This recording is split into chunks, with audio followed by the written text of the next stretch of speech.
Good afternoon, ladies and gentlemen. Ron Wallace here with Balling Down South Sports Network. I can tell you I have a good guest on today. We've been putting a lot of coaches from high school to college on. Today I have a coach was a 4-year starter at University of Alabama. He was a 3-year All SEC academic athlete, 2-year All SEC performer, 2 years as the Alabama's Iron Man Award winner, and he went to the NFL, played with the Arizona Cardinals. And I can tell you, boy, he is definitely a pretty good coach. We're hoping to see his team in the playoffs this upcoming high school season and also up into the state championship. Well, let me introduce you to none other than Daphne, head football coach. How you doing today, Coach? I'm doing great. How about yourself? Coach King, everything's going good. I know it's hot out there today. How was practice today? It was great. Guys got after it. They got out, excited to be back on the field, but they coming to work, so I'm proud of that. They coming to work. Well, the weather seemed to be cooperating with us this week. Last week we had quite a bit of rain, which we probably needed, but everything's going good. How's everything going with the dealing with the pandemic? Real quick. It's going well. Our guys and our coaches, our players, our administration, we they have expectations of what we need to get accomplished to make sure that we have the protocol that the Alabama High School Athletic Association and Barber County Board of Education has for us. So we just come to work, make sure that we continue to go by those guidelines and do what we can. All right, now some of those accolades I mentioned coming first on introducing you when you were at Alabama, but let's talk about when you were actually a Daphne Trojan yourself. Uh, Man, it was a great experience. I was able to play up under Coach Steve Savarese, who's the president of the Alabama High School Athletic Association. Great guy. I always say that at the end of the day, he changed my life because I wasn't quite sure if I really wanted to play football. I had some up and downs, and he knew to keep me out there. So it was plenty of times that I didn't want to play, but he kept me out there, kept me grounded, taught me a lot, and helped me come really be a coach. You know, it's one of the things I admire him. I looked up to him, and to be able to come and be a coach and come back to Daphne, behind him and actually Coach Vic, who was on that coaching staff at the time, following them up. It's been great. Now, how did you get onto Alabama's radar to go play up there for a few years? I tell everybody I tricked them. I tricked Alabama. uh, I felt like I was a pretty good player. I always laugh.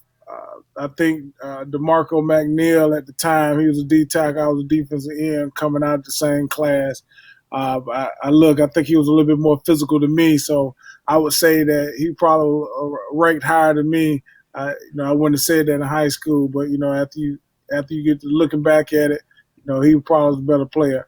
But uh, the way I tricked him was in the media guide. I think I was listed at 6'4". I was probably all of 6'2". But I think I played big, and I always hustled to the ball. Made sure that I was a student of the game. Made sure that I knew what was going to go on prior to what was going to go on the field. So I just look at myself. I was undersized. I was strong as an ox. I stayed in the weight room. I love the weight room, and that's kind of when we talk about those Ironman awards. When Alabama was able to earn those by just the work I put in high school and there at Alabama when it comes to weightlifting. But put in the work and played big. I remember when I stepped on campus for the first day of practice, somebody nudged. I saw a coach nudge another coach and said, "Is that Kenny King?" And they was like, "Yeah." Man, I thought he was bigger than that. So the fact that I snuck in up under 6'2", and they thought I was 6'4", but I made sure that I did what I needed to do on the field in order to continue to play there. Now, after college, you went to the NFL draft, got drafted by the Arizona Cardinals. How was that feeling knowing that okay, now I'm in the NFL, I made it? Did you feel accomplished? How was that feeling? I tell our young guys, they kind of ask me about that all the time. For me, it was different. I don't think we knew how good we were. We love to play football. It wasn't, you know, when we was growing up, I wanted to be a doctor, lawyer, pharmacist. It was never that I wanted to be an NFL player, but we just love to play the game of football. So any chance any opportunity we had to play football, we was there playing it. The transition to the NFL, I was told that I could possibly get drafted if I continue to work, and that opportunity came forward. But I was just more excited. I was just more excited about I accomplished it.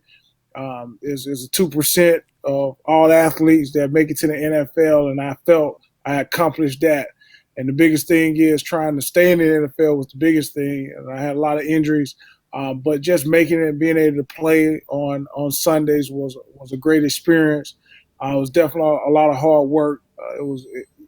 You learn so much by that transition from college to the pros because you realize that it's a job. A lot of people think the NFL players just go to practice for a few hours and go home. Now it's a job. You start at 6 o'clock in the morning and you probably don't get home to 5 o'clock in the afternoon. From meetings to training tables to weightlifting to more meetings, and you breaking it down from special team meetings to defensive meetings to to individual meetings, and it was just a job. So. So basically, the road doesn't get easy just because you don't make it to the NFL. No, it actually gets harder. The biggest shock to your body is training camp, and I know they kind of changed the rules on how many times how many days you can have contact and things like that. But I mean, it was a great experience. I think I was welcome to the NFL. I normally tell this story. I was riding when they had a like a little van that took us from the chow hall to the locker room where we get dressed for practice, and they had a offensive lineman. He's probably was a vet, probably been in the league for 10 years. It was my rookie year, and he called home, and I could hear his conversation. And he was sitting in front of me, and he was telling his daughter he hate that he cannot be there for her first day of school, but dad is off to work. And I heard his wife get on the phone, and she said, "You gonna make it another year?" And he was like, "Absolutely." He's like, "Ain't nobody gonna stop us from making our money." And that's when I realized, oh, this is serious. Guys got families, mouths to feed, and I'm sitting behind them, scared as all get out, like I got to go to work because I know that it's grown men, and they are working and they working for their family, and I'm a little rookie that I'm just out there on my own. Trying to make it. So that was my introduction, and all I wanted to do is again make my mom proud, my dad proud, and go out there and make a team. Well, with all that knowledge and all the experience that you've gained in your football career, how has that translated back down coaching? Being a head coach for a high school football program. Um, my experience is I felt that as a coach, I enjoyed the coaches that put in the work, but also understood that is real. When you have coaches that try to explain it, but they can't do it, or you in a game and you're trying to figure out what are they talking about. I always want to just relate to my kids. I always want to make sure that they out there having fun and let them know that I love them. I'm there for them, and I'm not just their coach. I want to be their mentor. I want to be somebody that they can look up to and want to be like. I know I consider myself old, and you have a young generation. They look up to the young guys, but again, I want to make sure that I do everything right. Try to make sure that they can count on me anytime they want to talk. If they want to talk about stuff on the field, off the field, but be there for them and let them know I'm there for them at all times. Now, I know the guys are back on campus, working out and everything. How have you been able to get the type of feeling that they have, dealing with the pandemic? We got to play football. We still got to come out here and practice. How has their take and what have you observed with the guys? I think they've been eager to get back out. I mean, they've been at home, been locked down with the pandemic. What I feel is an urgency of wanting to come out and work. I think it's a different feel. I think that time sitting at home, not really doing anything. I think they got their, I call it their mojo. They got their mojo back, and now they're here. They working. They want to be here. It's not like you dragging them out of bed. You making them come up here. They here on their own time. They ready to work. They have their mask on and everything we asked them to do. They're doing it. So it's just that excitement is back. So now I know you lost some guys from last season. They went on with their what they're going to do in college. Talk a little bit about those guys that's going on advancing to college. Our linebacker Hamilton Baker is going to Army. He was a great leader. He's been leading since he was a freshman. I remember the first time I was on campus and that freshman group came to my weightlifting period, and he led that group from the get go. Wow. So it was considered my first class that went through all the way through their freshman year, through a senior with me, and they have grown a lot. We went through a lot of ups and downs these past 4 years, and I enjoyed them. I thought they did a great job, but he's going on and playing in the Army. I think he's going to be a terrific, no matter what he decides to do. But to go and serve our country, I think that's right up his alley because he's a leader. John Davis, defensive end, Jacob Umtavit, both went to St. John's up in Minnesota. Two D linemen, probably a little undersized, but they got after it. They play. They know how to play with their hands, and they know how to run to the ball and make plays. So we're gonna miss those two seniors, both playing that end and that tackle position. We have Darius Johnson, wide receiver, that's going to Clark Atlanta.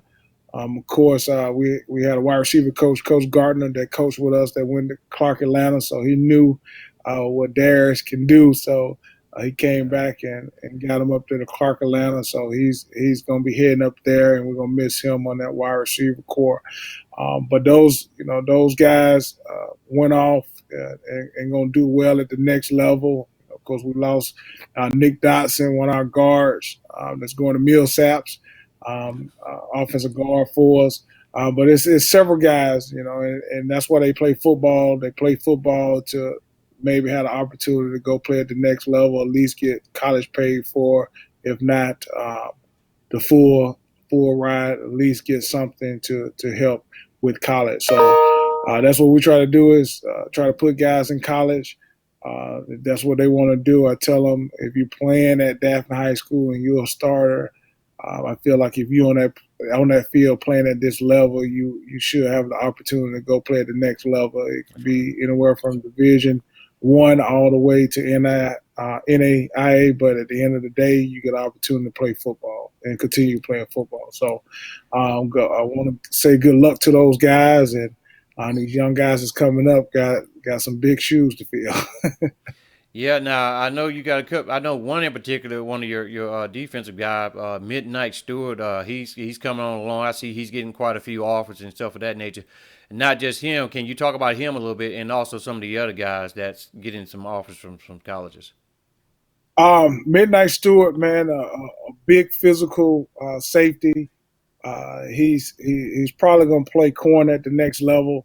I think he does a great job of being physical, getting down in the box, making plays, being at the right time, right place at the right time. So I know he's getting several offers, and wherever he decides to go, that's going to be a great pickup. And he comes to work every day. He's not scared of work. He likes the weight room. He likes to do the little things to make himself better. You never have to worry about him doing extra. Uh, Trent Battle, quarterback. I look at it and I laugh. You'll think Trent Battle is like a fifth-year senior. He's been on varsity since he was a freshman. He started off at wide receiver, of course, moved over to our quarterback position. He's committed to TCU. I think that was a great pick for him, the things that they do with their offense, using a dual threat quarterback. and hopefully this year he can continue to have success. I laughed because I felt like it was time that he could have took off and gained 20 yards, but he stuck it in the pocket to try to prove to us that he was a throwing quarterback. I told him, you just can't be a throwing quarterback. Now we need you to run a little bit too now. So, but he's a true dual threat quarterback, and we're excited about him coming back. Um, so that's the two guys, of course. Travis Kroon, tall wide receiver, very athletic. He's committed to South Alabama. Um, so we definitely have some guys that could be going to some big places. But at the end of the day, I've always talked to them about make sure you finish here at Daphne High School before you move on. And I promise you, you'll have more offers by the time you hit the end of your senior year. But you got to continue to work. Well, Coach, do you guys get a chance, any of you or your assistant get the chance to look at some of the middle school kids that's about to, come over to the high school and play ball? Do you guys get a chance to go over there? Absolutely. Well, we have a feeder pattern, Daphne Middle School, who has an eighth grade team. Some seventh graders play on that eighth grade team, and then at Daphne we had a luxury of having even the youth Wow. that are Trojans also. So it's been great. I have a 11-year-old son that plays on the youth, the Daphne City Trojans. So it's always been great, and those guys come on campus. We invite the middle school to come up and lift weights with us in the summer. This summer they're going to start a little bit later because of the pandemic, but we get to put our eyes on them. As coaches, we always make sure that we go and watch Thursday games when it comes to the middle school too. So it's been great, but we'll get a chance to have those guys and see those guys before they get up here. Now you guys are not in 6A anymore. You guys moving up to 7A. You get to play Fairhope and Baker and all those MGM teams.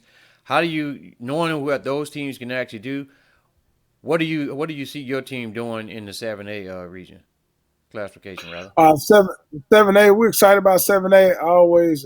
I always hear which division is the toughest, the 6A, 7A, but at the end of the day, football, I know 7A, man, they big, they physical. And looking at these guys, I mean, looking at the offensive defensive line of some of these teams, they're huge.